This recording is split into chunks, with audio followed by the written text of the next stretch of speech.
महाराष्ट्र चुनाव से ठीक एक महीने पहले महाराष्ट्र में महायुति के ऊपर मानो आसमान से बिजली आ गिरी हो। महाराष्ट्र में बीजेपी के ऊपर एक बड़े घोटाले का आरोप लगाया गया है और ये घोटाला कोई छोटा मोटा घोटाला नहीं, पूरे 10,000 करोड़ रुपए के घोटाले का आरोप कांग्रेस पार्टी ने लगाया। और इस बात का खुलासा कांग्रेस पार्टी ने आज 11 बजे एक प्रेस कॉन्फ्रेंस करके दिया, जिसमें कांग्रेस के नेता पवन खेड़ा ने इस पूरे के पूरे घोटाले की सारी कलई खोल कर रख दी। हालांकि किस बीजेपी पार्टी के कौन सा नेता है या फिर कौन सा व्यक्ति है जिसने इस बड़े घोटाले को अंजाम दिया है, उसका नाम साफ नहीं किया गया, उसका नाम जाहिर नहीं किया गया। लेकिन इस पूरे के पूरे घोटाले के पीछे महायुति का हाथ बताया गया, यानी महाराष्ट्र सरकार पर यह आरोप लगाया गया कि महाराष्ट्र सरकार ने महाराष्ट्र की जनता का पैसा लेकर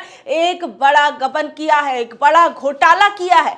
अब आखिर में ये घोटाला क्या है, किस घोटाले की बात कांग्रेस पार्टी आखिर कर रही है, तो एक बात वो भी समझिए। कांग्रेस के नेता पवन खेड़ा का कहना है कि बीजेपी ने मराठी भाइयों से 10,000 करोड़ रुपए लूटे हैं।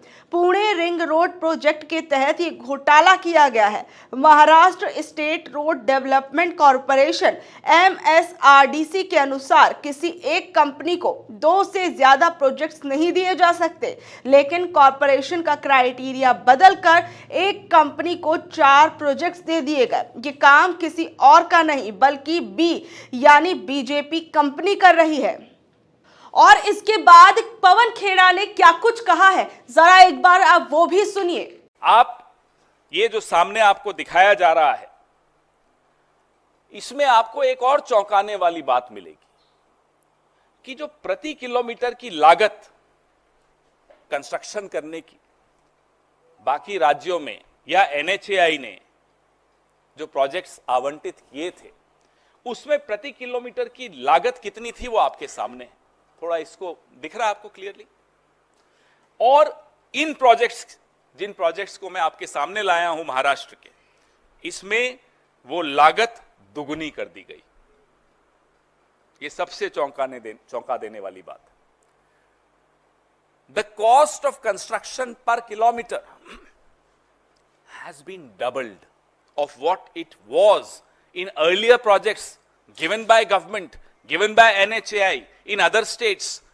What is so special about these projects? Why has the cost gone up by 100 times? How can it be doubled? ये सवाल बहुत बहुत गंभीर सवाल है, क्योंकि जैसा कि मैंने आपको कहा, 10,000 करोड़ महाराष्ट्र के टैक्स पेयर की जेब से निकाल के सरकार ने कंपनियों को दे दिए और दूसरे हाथ से कंपनियों से फिर ले लिए। नहीं तो कंपनियां क्यों लेंगी इतना पैसा और आप दोगे क्यों? आपके कोई सगे थोड़े ही हैं वो। लेकिन ये 10,000 करोड़ भाजपा ने कैसे लूटा, ये मैं आपके सामने लाया हूं। तो आपने देखा कि किस तरीके से एक बड़े घोटाले का आरोप महाराष्ट्र के अंदर कांग्रेस पार्टी ने बीजेपी पार्टी के ऊपर लगा दिया है। और हो ना हो, ये पूरा का पूरा मुद्दा बीजेपी पार्टी के लिए इन चुनावों के अंदर भारी पड़ सकता है। एक तरफ महायुति पहले से ही एक बड़े मुद्दे पर घिरी हुई थी। महाराष्ट्र के अंदर बाबा सिद्दीकी की मौत वैसे ही बीजेपी पार्टी के गले की फांस बना हुआ था, और अब एक बड़े घोटाले का आरोप यानी 10,000 करोड़ के घोटाले का आरोप बीजेपी पार्टी पर लगाया गया है। और इसके साथ साथ पवन खेड़ा ने यह भी कहा, उन्होंने एक बैंक लूट का उदाहरण देते हुए कहा कि जब भी कोई चोर बैंक लूटने जाता है तो वो सुरंग के रास्ते जाता है। खासकर अगर किसी बैंक में सामने से आ जाना मुश्किल हो तो ज्यादातर मामलों में चोर बैंक के चौकीदार से मिल जाता है और चौकीदार उसको गूढ़ रहस्य बताता है। अभी महाराष्ट्र में कुछ ऐसा ही हो रहा है। महाराष्ट्र की महायुति सरकार ने भी लगभग ऐसा ही कांड किया है, डाका और चोरी का। इसके बाद क्या कुछ पवन खेड़ा ने कहा, वो भी सुनिए। हम बचपन से सुनते आते हैं कि जब भी कोई चोर बड़ा खजाना, बैंक, ट्रेजरी लूटने जाता है तो वो सुरंग बना के उसके अंदर घुसता है। जब किसी बैंक में सामने के दरवाजे से आना मुश्किल हो तो एक सुरंग बनाता है चोर। और बैंक के अंदर लॉकर्स जहां होते हैं वहां घुस जाता है। और अक्सर हमने ये भी सुना है कि वो चोर बैंक के चौकीदार से जरूर मिला होता है, चौकीदार उसको गूढ़ रहस्य बताता है। The guard of the bank normally helps the thief to get into the bank through a tunnel route. What has happened now in Maharashtra is also something similar. जो महाराष्ट्र की महायुति सरकार ने किया है वो लगभग ऐसा ही एक काम है, कांड है, डाका है, चोरी है और एक बहुत बड़ा घोटाला है। 10,000 करोड़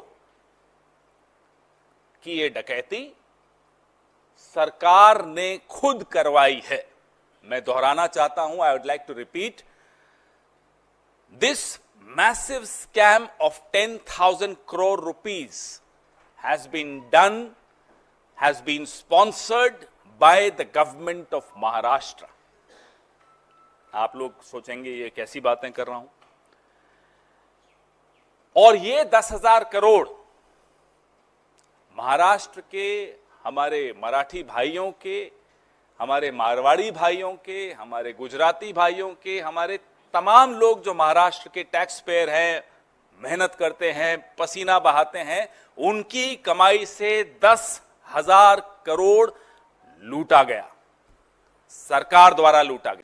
इसके साथ साथ पवन खेड़ा ने यह भी कहा कि कंस्ट्रक्शन में जो प्रति किलोमीटर की लागत बाकी राज्यों और NHAI ने आवंटित किए थे, महाराष्ट्र में इस लागत को दुगुना कर दिया गया। यानी जितना पैसा लगना चाहिए था उतना नहीं लगा, बल्कि इसको दोगुना कर दिया और इस दुगने पैसे को सीधे सीधे महाराष्ट्र की जनता से लिया गया है। और कहा कि सरकार ने 10,000 करोड़ रुपए महाराष्ट्र के टैक्स देने वालों की जेब से निकालकर कंपनी को दिए और दूसरे हाथ ने उनसे ले लिए। ये बीजेपी की लूट है। इसके साथ साथ पवन खेड़ा ने आगे क्या कुछ कहा, जरा वो भी सुनिए। आपको मालूम है कि ये जो प्रीपेड चंदा और पोस्टपेड धंधा हम आपको दिखाए हैं, पहले भी कई बार हमने इलेक्टोरल बॉन्ड्स के विषय में बताया है आपको कि कैसे चंदा दो धंधा लो की एक स्कीम चल रही थी और उसको सुप्रीम कोर्ट ने आकर रोक दिया। और जब से सुप्रीम कोर्ट ने इस चंदा दो धंधा लो स्कीम को रोका, तब से अब नई नई स्कीम्स लगाई जा रही हैं कि अब पैसा कैसे बटोरें, अब धन कैसे एकत्रित करें, अब कैसे लूटें। मापदंड होते हैं, हम भी सरकार में 15 साल मैं रहा हूं।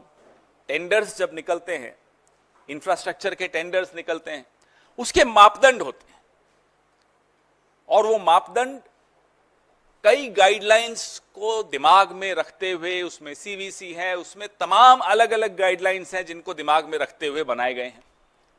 उन तमाम मापदंडों को किस तरह से बदला गया, एक मापदंड का मैं आपको उदाहरण दूं कि ये जो प्रोजेक्ट्स हैं, किसी भी एक कंपनी को 2 से ज्यादा पैकेज या प्रोजेक्ट्स नहीं मिल सकते। ये एक मापदंड है, स्पष्ट मापदंड है, MSRDC का मापदंड है, Maharashtra state road development corporation का।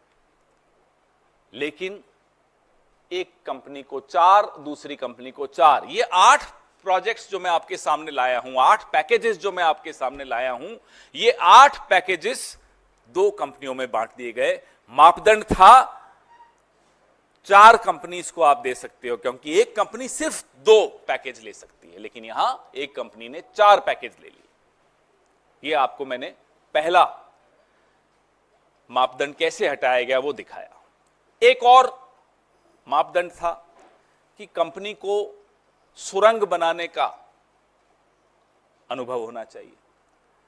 आप हैरान होंगे, इन प्रोजेक्ट्स में सुरंग बनाने का काम सिर्फ 10% है, लेकिन प्रोजेक्ट का नाम सुरंग के नाम से कर दिया ताकि इन कंपनीज को आप क्वालिफाई कर सको, इनको आप काम दिलवा सको।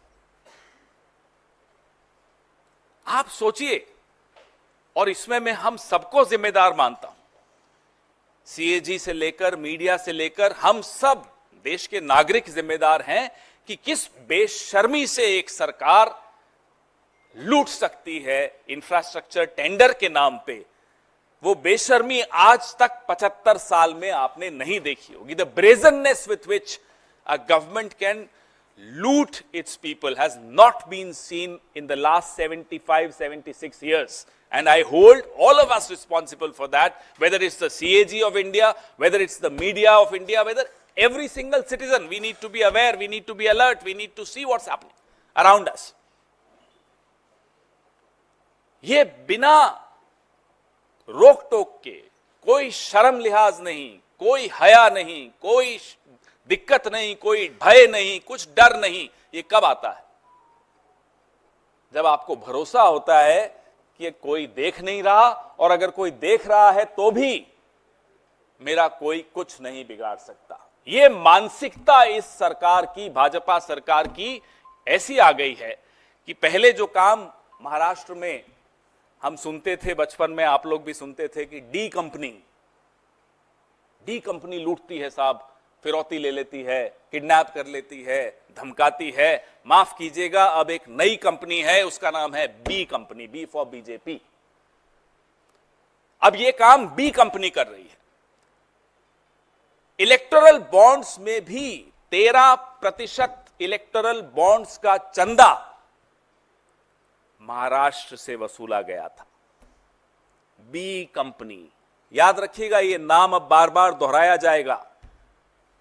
एक जमाने में डी कंपनी थी, आज मोदी युग में, अमित शाह के युग में बी कंपनी आ गई है और लूट रही है महाराष्ट्र। तो आपने देखा कि किस तरीके से महाराष्ट्र चुनावों से पहले बीजेपी को घेरने की तैयारी कांग्रेस पार्टी ने किस तरीके से कर ली है, और साथ ही में जहां एक तरफ महायुति पहले से ही परेशानियों का सामना कर रही है महाराष्ट्र के अंदर बहुत से मुद्दों को लेकर, वहीं अब कांग्रेस ने एक ऐसा चुनावी मुद्दा ला दिया है जो कहीं ना कहीं बीजेपी पार्टी को इन महाराष्ट्र के चुनावों में भारी पड़ सकता है। आप लोगों का इस बारे में क्या कुछ कहना है, नीचे दिए गए कमेंट बॉक्स में जरूर बताइएगा, और ऐसी अपडेट से जुड़े रहने के लिए देखते रहिए ऑनलाइन न्यूज़ भारत। मैं आप लोगों के साथ शालिनी, धन्यवाद।